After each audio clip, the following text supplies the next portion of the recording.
Bonjour à tous. Nous allons aujourd'hui parler d'un phénomène très important dans la sénescence humaine. Quelque chose sur lequel on peut agir facilement soi-même. Parfois, c'est plus compliqué. Il s'agit de la glycation. La glycation est un processus chimique, non enzymatique, qui se produit lorsque des molécules de sucre, comme le glucose, se lient de manière covalente à des protéines ou des lipides. Ce phénomène se produit naturellement dans le corps et peut être accéléré par des niveaux élevés de sucre dans le sang. La glycation conduit à la formation de produits finaux de glycation avancée, souvent appelés AGE, Advanced Glycation End Products. Ces AGE peuvent altérer la structure et la fonction des protéines, ce qui peut contribuer bien sûr au vieillissement et à divers problèmes de santé. Par exemple, dans le contexte du diabète, les AGE peuvent endommager des tissus et des organes, entraînant des complications telles que les maladies cardiovasculaires, les problèmes rénaux, les lésions nerveuses. Dans le domaine de l'esthétique, la glycation est également associée au vieillissement de la peau, car elle peut affecter les fibres de collagène et d'élastine, entraînant une perte de fermeté et d'élasticité. C'est pourquoi certains produits de soins de la peau visent à réduire ou à prévenir les effets de la glycation pour maintenir une apparence jeune et saine. La glycation est donc un processus qui se déroule lentement dans notre corps et peut avoir des effets à long terme sur la santé. Voici quelques points supplémentaires. Premièrement, on va regarder les impacts sur la santé qui sont considérables. Les produits de glycation avancée ou âge sont impliqués dans le développement de nombreuses maladies chroniques, notamment les maladies cardiovasculaires, l'athérosclérose, les maladies rénales, la neuropathie diabétique, par exemple. Mais ils peuvent également jouer un rôle dans le développement de maladies neurodégénératives comme la maladie d'Alzheimer. Les sources alimentaires ne sont pas seulement produits dans le corps, ils peuvent également être ingérés par l'alimentation. Les aliments riches en sucre et cuits à haute température, comme les grillades, les fritures, les rôtis par exemple, contiennent souvent des niveaux élevés d'AGE. Dans la prévention, il faut donc naturellement réduire l'apport en sucre, adopter une alimentation équilibrée, riche en fruits rouges et légumes, et utiliser des méthodes de cuisson plus douces, comme la cuisson à la vapeur ou à l'eau. Cela peut aider à diminuer la formation d'AGE. De plus, certains antioxydants et composés présents dans les aliments, comme la vitamine C, la vitamine E, peuvent aider à prévenir la formation de ces éléments délétères. Sur la peau, en cosmétique ou en esthétique, la prévention de la glycation est une cible pour certains soins. Des produits peuvent contenir des ingrédients qui aident à protéger les fibres de collagène et d'élastine de la peau contre les dommages causés par les âges. La compréhension de la glycation et de ses effets est importante pour prendre les mesures préventives en matière de santé et de soins personnels. Étudions les mécanismes de formation des âges. La glycation commence par une réaction entre un sucre réducteur, comme le glucose, et un groupe amine libre d'une protéine ou d'un lipide.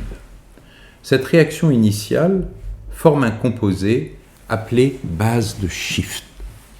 Ces bases de Schiff vont se réarranger ensuite pour former des produits qu'on appelle les produits d'Amadori, qui sont plus stables.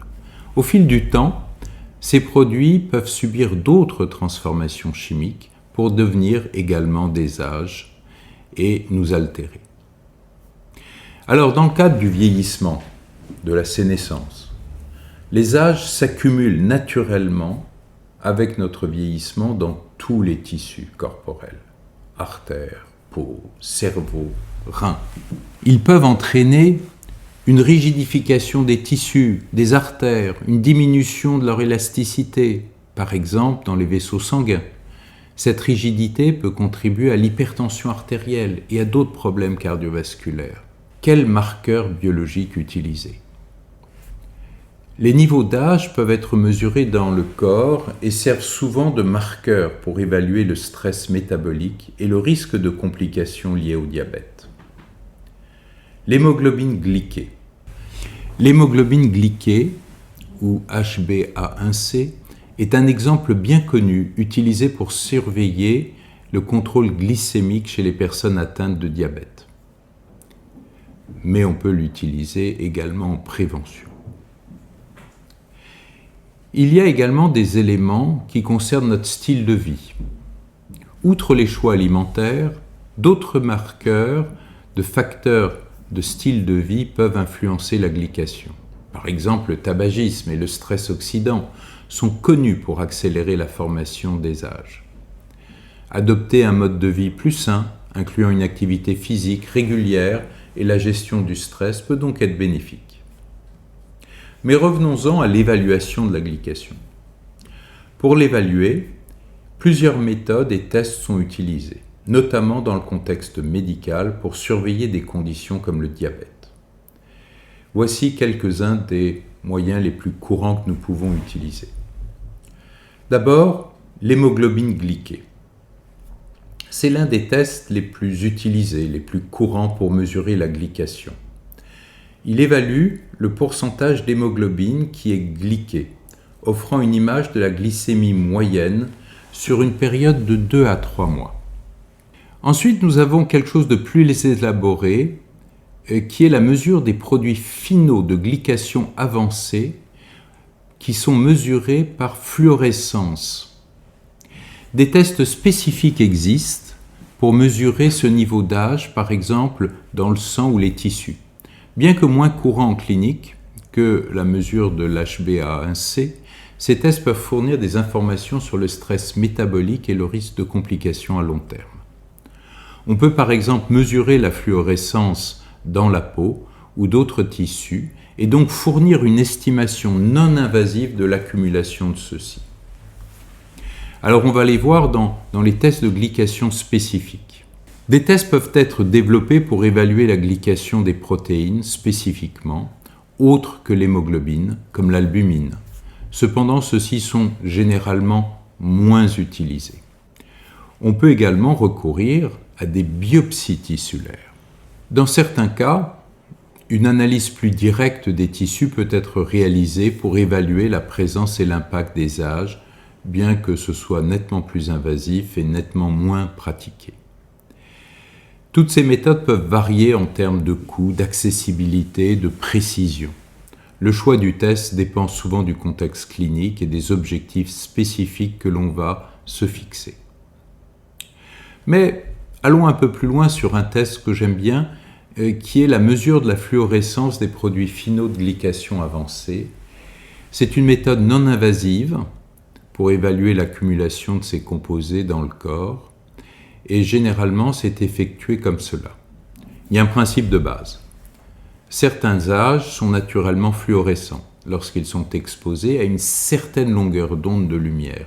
Ils émettent alors une lumière à une longueur d'onde différente, et on peut la mesurer. Cette propriété est donc utilisée pour les détecter et les quantifier. On utilise pour cela des dispositifs appelés fluoromètres ou lecteurs de fluorescence, et il existe également des appareils portables spécifiques conçus pour mesurer la fluorescence des âges à travers la peau. La procédure est très simple.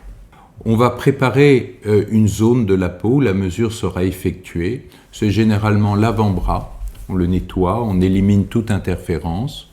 Ensuite, l'appareil est placé contre la peau. Il émet une lumière à une longueur d'onde spécifique qui excite les âges.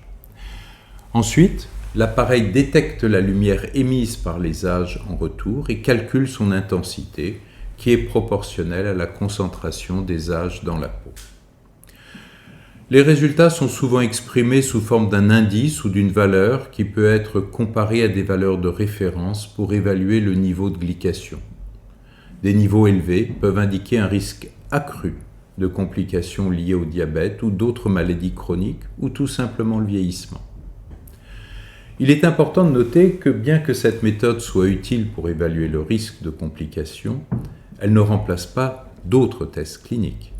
Pour une évaluation complète, il faut bien évidemment être conseillé par un médecin spécialisé.